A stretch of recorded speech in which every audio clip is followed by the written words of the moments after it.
एक लीला और जो बड़ी मधुर है उसका स्मरण मुझे हो रहा है, कहकर मैं वाणी को विराम की ओर लेकर चलूं। तो कान्हा नाम का एक बालक था जिसके संग श्रीनाथ जी की बड़ी प्रीति थी, बड़ी खेल खेला करते थे उसके भी संग में। अब एक मेहतर का बालक था। एक बार श्री ठाकुर जी उसके संग में खेल रहे थे, उसको घोड़ा बनाया था, उसकी सवारी कर रहे थे और यहां मंदिर में आरती का संकेत हो गया।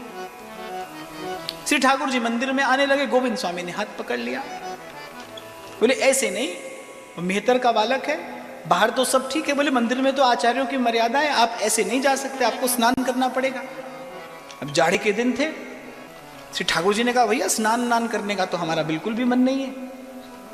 बोले जाना ही पड़ेगा स्नान करके, ऐसे आप भीतर नहीं जा सकते। बड़ी बहस हुई, पर श्री ठाकुर जी ने कहा देखो भाई जाड़ा बहुत है, मैं स्नान नहीं करूंगा।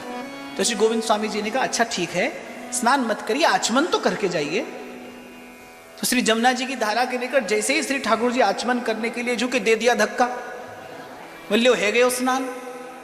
अब क्या था, श्री जमुना जी की धारा ऐसी तीव्र वेग से प्रवाहित हो रही थी, भंवर पड़ रहे थे, श्री ठाकुर जी गोता खाने लगे।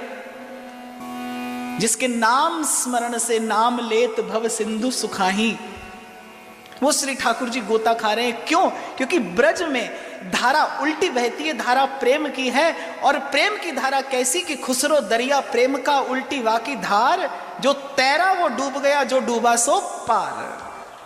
डूबने लगे श्री ठाकुर जी, क्यों? क्योंकि प्रेमी हैं, तैरना नहीं डूबना जानते हैं। श्री गोविंद स्वामी जी ने हाथ पकड़कर निकाला, भीगे वस्त्रों से मंदिर में पहुंचे। तो श्री गोसाई जी ने जब पूछा तो श्री ठाकुर जी ने सब बात बता दी।